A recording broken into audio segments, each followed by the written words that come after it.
প্রতিদিন কোটি টাকার ড্রাগন ফল বিক্রি হচ্ছে ঝিনাইদহের মহেশপুর উপজেলার গৌরীনাথপুর বাজারে। লাল, সবুজ আর খয়েরি রঙের ড্রাগন ফলে জমজমাট এই হাট এখন কৃষক, আড়তদার ও তরুণদের জীবিকার অন্যতম ভরসা। 100 আড়ত রয়েছে, 100 আড়তে প্রতিদিনই কিন্তু সর্বনিম্ন 5 থেকে 7,000 10,000 কেজি পর্যন্ত মাল ওঠে। সকাল হতেই দেশের বিভিন্ন প্রান্ত থেকে কৃষকরা ভ্যান, বাইসাইকেল কিংবা বস্তায় ভরে ড্রাগন ফল নিয়ে আসেন গৌরীনাথপুর বাজারে। আড়তগুলোতে চলে ফলের পরিমাপের কাজ, করা হয় প্যাকেজিং, এরপর দেশের বিভিন্ন প্রান্তে সরবরাহ করা হয় ড্রাগন ফল। ড্রাগন আড়তে আমরা বিগত 5 বছর ধরে ফল নিয়ে আসি, আর এই জায়গায় সুনাম মূল্যে আমরা ফলটা বিক্রি করতে পারি। ড্রাগন ফলের এই বাজারকে ঘিরেই গড়ে উঠেছে এক ব্যস্ত অর্থনৈতিক কেন্দ্র। প্রতিদিন এখানে গড়ে 1 থেকে 1.5 কোটি টাকা ড্রাগন ফল বেচা কেনা হয়। ন্যায্য দাম পাওয়ায় দূর দূরান্ত থেকেও কৃষকরা ছুটে আসেন এই হাটে, আর পাইকাররা এখান থেকে সংগ্রহ করেন বড় চালান। আগে মাঠেতে মাল বেচতাম, ওনার মাঠেতে মাল একটু কম দামে নিয়ে নিত। এখন আর সেটা কৃষকরা আমাদের এটা আর হচ্ছে না। এখন বাজারে নিয়ে আসার পরে মনে করেন যে দাম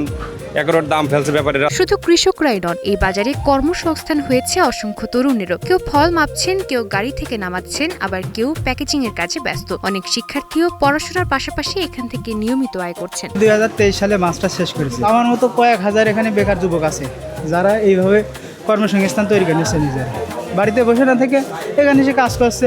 কাজ করার পরে আবার এই যে সবাই ক্যারেট করছে, এক ক্যারেট করলেই 25 টাকা করে। এরকম যদি 20টা ক্যারেট করে 500 টাকা হয়ে যায়। প্রতিদিন এই বাজার থেকে ঢাকা, চট্টগ্রাম, সিলেট সহ দেশের বিভিন্ন শহরে যাচ্ছে ড্রাগন ফল। একটি ফলের বাজার থেকে কিভাবে কৃষকের আয় বাড়ানো, কর্মসংস্থান সৃষ্টি এবং স্থানীয় অর্থনীতিকে চাঙ্গা করতে পারে তারই এক উজ্জ্বল উদাহরণ এই ড্রাগন ফলের হাট। Sadia Tasnim, star news.